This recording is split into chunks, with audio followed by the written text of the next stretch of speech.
So let's get started with a basic stride pattern. Now there are many different ways of playing stride piano, and there is differences between stride and ragtime. I suggest if you want to get to know some of those subtleties, there's some great information actually on Wikipedia about the differences between stride and rag piano. But for our purposes, it sounds pretty darn similar. It's a lot of that boom chick with the with that left hand. Okay, so basically what we normally have is, where the style kind of came from is that, no bass player and the piano player having to sound like a full band, okay? That's the basics of it, right? Obviously, if you really get into this style of music, there's some real fine gradations of it. So that's where I suggest use the internet. That's your friend. You can look up all of the history of it. But let's talk about how we can actually play this, all right? Because that's where the real fun is. A very nice way to start is to just break up the chords. So if we have our G7 chord to our C7 chord, now it says slow minor blues, but we're actually starting in major here, right? Just because it'll be a little bit easier to start with. So G7 to C7, okay, G7 to C7. So what we can do is we can just break it up into 1, 2, 3, 4. We can call this an pa, pa, pa, pa. This is a great basic way of starting. But now take this concept. You could do all kinds of things with this concept. See, I could take just the fifth, the seventh, and the root, and I can crush it together. I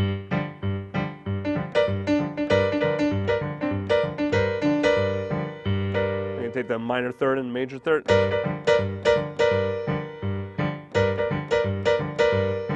Okay, so there's another kind of a boom chick stride kind of feel as well. So that's what we're doing here, just taking the basic seventh chord, root, and then the rest of the chord. And since the G7 is for 4 beats, these are chord notes, so it's 1, 2, 3, 4. Then we go to C. Now my suggestion is don't wait until the very end, like as soon as you hit that last pa, that last chordal part, get your hand ready for the next chord.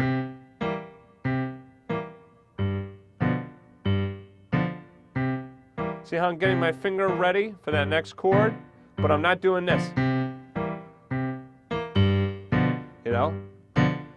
I get ready to play it, but I don't play it just yet. I wait for the beat to come around.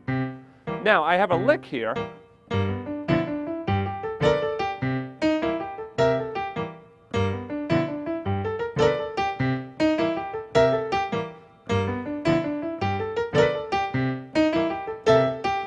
Okay, so let's break down that lick. First of all, the lick uses what I call the bluesy pentatonic scale. This is not something that other musicians are going to know what you're talking about. But if we have the pentatonic scale, right, here's my G major pentatonic scale and my C major pentatonic scale. So this is a little bit different than using the blues scale. Typically when playing a blues, we use that blues scale throughout the entire form of the blues. And we can do that here as well.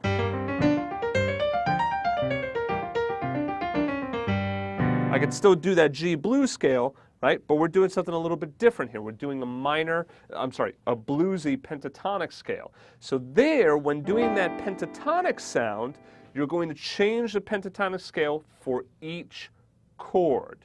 You're going to change that pentatonic scale for each chord, okay? And then to make it bluesy, all I do is add in that minor third.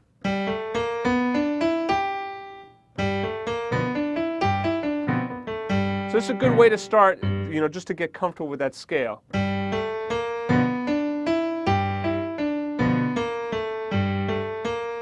See how I'm doing triplets? Triplet, triplet, triplet, triplet, triplet.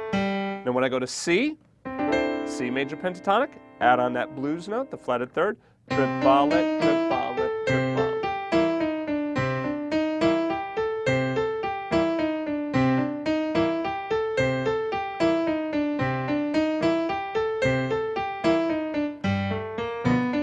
So again, I can also just try going up.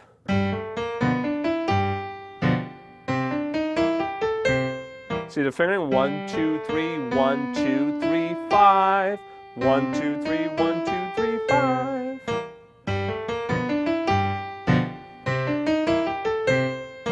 another lick for you.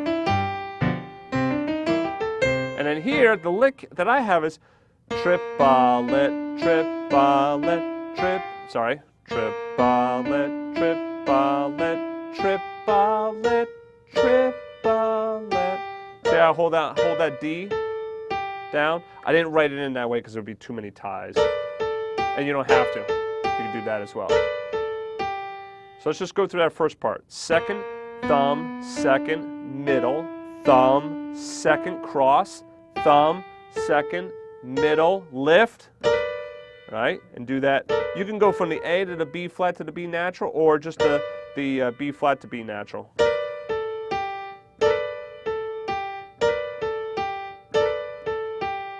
Really very subtle difference. So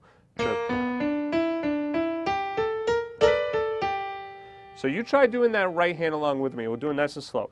Triplet, triplet, ready and go now. Sorry, ready, go.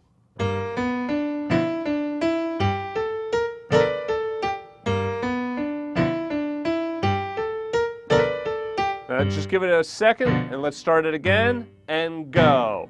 Triplet. If that's too much, just play the first half. Ready, go. So just triplet, and do that again. Again. Try getting up to the next thumb.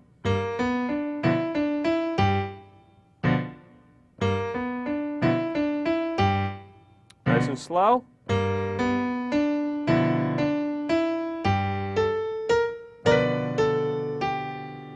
Okay.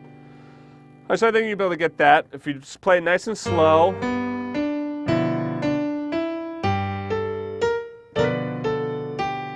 Now let's do the C. Here we have.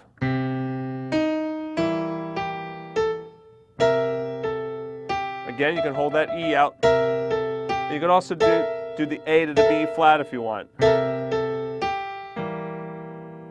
again, that one. Second thumb. So 2 to 1. 2.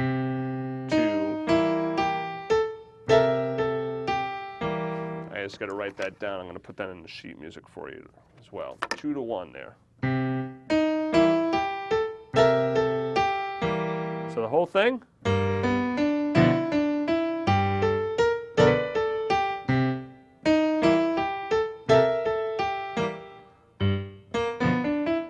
You can try messing around. It's another nice lick.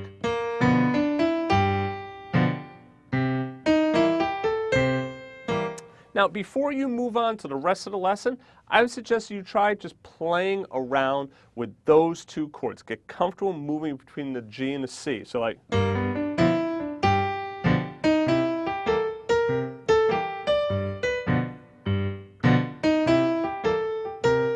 See what I did also in that pentatonic, that bluesy pentatonic? I can also add in that flatted seventh as well.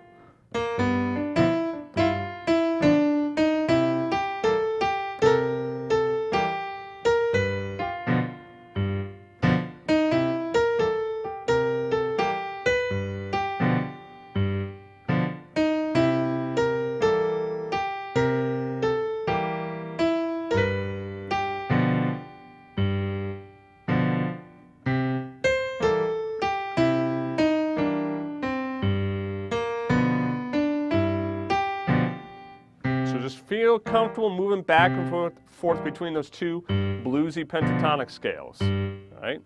Now, just another quick little tidbit here. That bluesy pentatonic scale is the same thing as, boink, your E blues scale. So the bluesy pentatonic that I talk about is really just a blues scale down a minor third. So C bluesy pentatonic is really the same thing as A blues scale. So that means that you can also.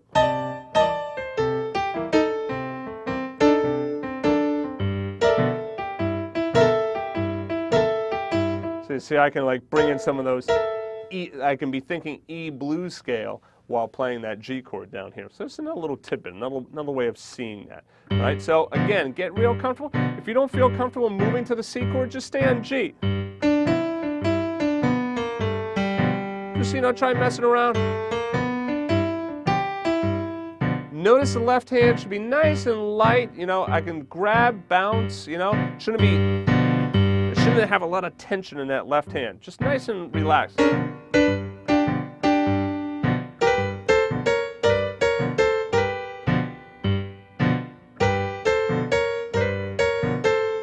There's some of the chordal double stops. Just playing in thirds.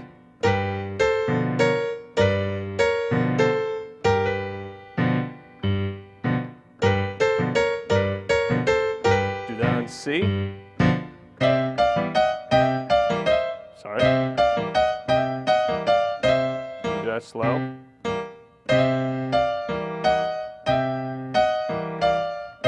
That's just some little bonus stuff. I don't have that written down, so.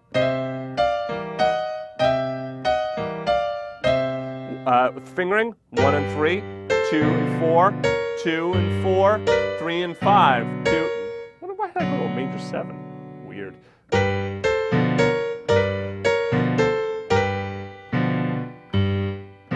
1 and 3, 2 and 4. I'm doing 3 and 4 here. You can do 2 and 4, 3 and 5.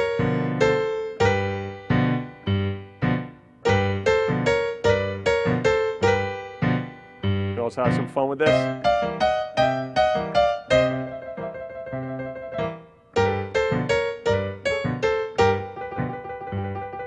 So the rocking back and forth between the thumb and the middle finger.